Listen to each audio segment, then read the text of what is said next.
Mimi ain't no mechanic, is she? So what the sense does that make? I'm gonna be like, listen, God ain't called to qualify. He gonna qualify your call, so you just jump in there. He'll show you what to do. That's stupid. God is only gonna what? If you're a mechanic, what does a mechanic do? Say it again. Come on, say it louder. A mechanic does what? So would you call a mechanic if your child got a headache?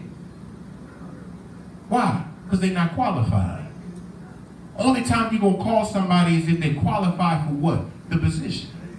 It don't make no sense for me to call somebody who's not qualified and try to fulfill my need, right? That don't make no sense, does it? Because what's going to happen is I'm not going to get what I'm looking for, am I? Right? So what does that mean in church? A person's not qualified to tell me how to get a job and they ain't got no job. A person's not qualified to tell me how to be in a marriage and you ain't married. A person's not qualified to tell me how to come out of lust and you still in lust. Does that make sense? Because why would I want to listen to somebody who's not qualified? God won't even have you preach on something that you're not qualified for. If I'm not married, you ain't gonna never, you ain't supposed to hear me talk about marriage. Only thing I can tell you is get married and don't burn. But that was the what? The word say. But if I'm married, then God can what? Use me to talk about what? Being married. Because I have the experience with it.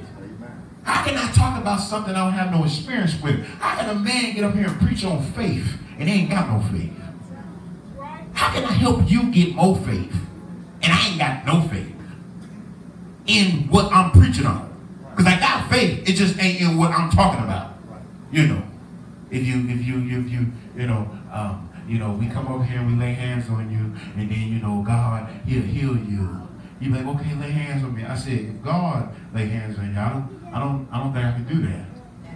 You ever had somebody try to tell you to do something that they ain't willing to do? What kind of sense does that make? You're not willing to jump in the fight, but you want to tell me how to fight. That's why when you looked at Saul and David came to Saul, and he told Saul, said, here, have my armor. David looked at him and said, why would I take your armor? And you don't even want to use your armor to go fight Goliath. So you're going to give me some armor that you ain't got no faith in. But you want me to have faith in. See, we be having faith in what somebody else does not have faith in. Does that make sense? That we will believe what somebody says, but not what somebody's living. You never seen it happen, but you believe it because somebody said it.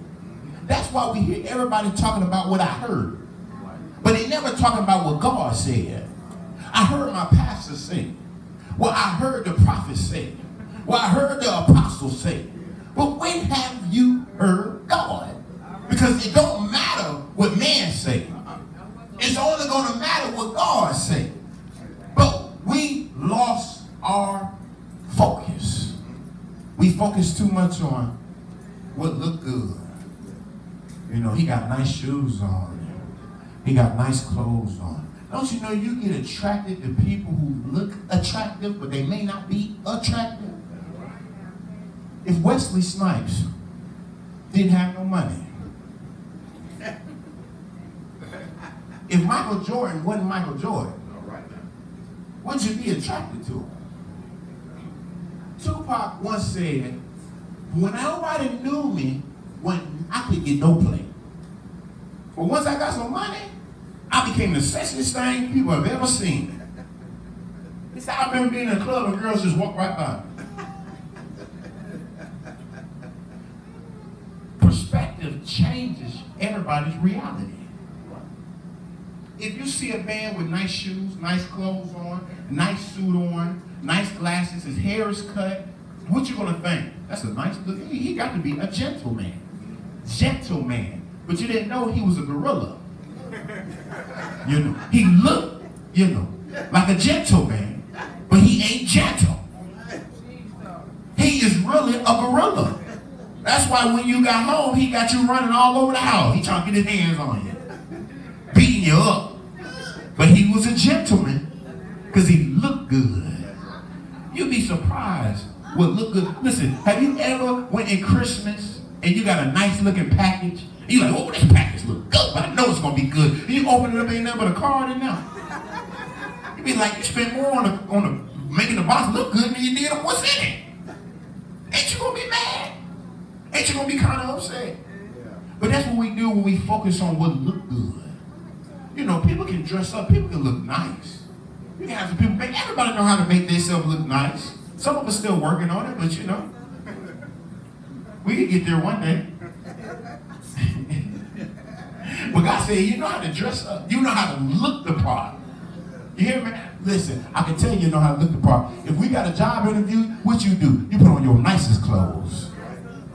You put on your whole voice change. You could have came from there. Put that stuff down. What you doing over there? Hey, how you doing, sir? How you doing? Yes, I have experience in this. And he looking at you, he don't know you a nut. Have you noticed how people change? Before you got the job and after you got a job, you a whole different way. Remember when you first got the job, you were happy, right? You was walking around doing everything they said. They said, clean it up. Yes, I got it. You gonna get that? Oh, I got it. Don't even worry about it. Happy, I got a job. Yes, Lord. But a couple months go by. Get that. Ooh. Pick that up. That's not my job. What happened? Your perception changed. Because before you got the job looked good. Oh, it pay about this much money. When I get this, oh, I can't wait. I'm gonna work real hard. Then when you got it, then you're like, this ain't enough money. This ain't what they said I was gonna be doing. This is out of my job description, right? But because you look good to you, you ain't do your research. You know, we don't research nothing no more. We get with a man or a woman, and the only research we do is, what's your name? What your name is? That's enough for me. Don't even know that person could have been a murderer, robber, thief. He crazy, but he mine. Yeah. He killed up everybody, but hey, we on a run together. You know, that's I'm his ride or die chick. You get